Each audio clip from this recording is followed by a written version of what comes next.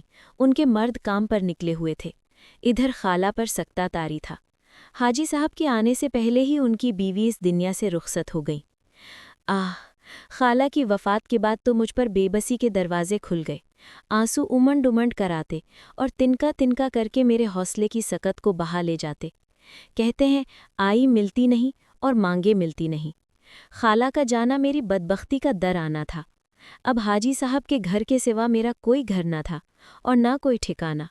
میں تو 2 وقت کی روٹی کے لیے ان کی محتاج تھی، کلی طور پر حاجی رفیع کی محتاج، ایک طرح سے ان کے قبضے میں تھی۔ سمجھتی تھی کہ 60 برس کے ہیں، میرے والد کی جگہ ہیں، میرے بارے میں اچھا سوچیں گے، لیکن انہوں نے سوچا بھی تو کیا۔ ایک روز کہنے لگے کہ شائستہ، تم جوان ہو، عمر بھر یوں ہی میرے گھر میں میرے ساتھ نہیں رہ سکتی، بہتر ہے کہ مجھ سے نکاح کر لو۔ میں آپ کو اپنا بزرگ اور والد کی جگہ سمجھتی ہوں۔ میں نے تو یہ جانا تھا کہ بیٹی بن کر آپ کے گھر رہ رہی ہوں۔ اگر میں آپ پر بوجھ ہوں تو اجازت دیں میں کسی کے گھر کام کر کے اپنے پیٹ کا دوزخ بھر لوں، لیکن میں آپ سے شادی کا سوچ بھی نہیں سکتی۔ وہ کہنے لگے کہ تم پر میرا پہلا حق ہے، تم نہیں جانتی، میں تو روز اول سے تمہارے حسن کا شکار ہوں، یوں بھی تم میری ملکیت ہو۔ میں نے تمہارے باپ سے تمہیں خرید لیا تھا۔ جب انہیں آپریشن کے لیے روپیوں کی ضرورت تھی تو انہوں نے رقم کے بدلے تمہیں میری تحویل میں دے دیا تھا۔ میں اسی دن سے تم سے شادی کا خواہش مند ہو گیا تھا جس روز تم نے ہمارے گھر قدم رکھا تھا، مگر تمہاری خالہ کی وجہ سے مجبور تھا۔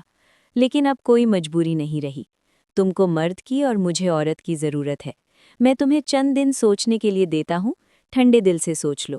اس واقعے کے 2 دن بعد اچانک ہی ان پر نہ جانے کیسا جنون سوار ہوا کہ وہ میری عزت کے در پہ ہو گئے۔ کہنے لگے کہ جب خیر سے نہیں مانو گی تو شر سے منوانا پڑے گا۔ میں نے انہیں خدا کا واسطہ دیا، خدا کا نام لے کر پکارا، مگر سب بے سود رہا۔ مجھے ان کے سامنے ہتھیار ڈالنے پڑے۔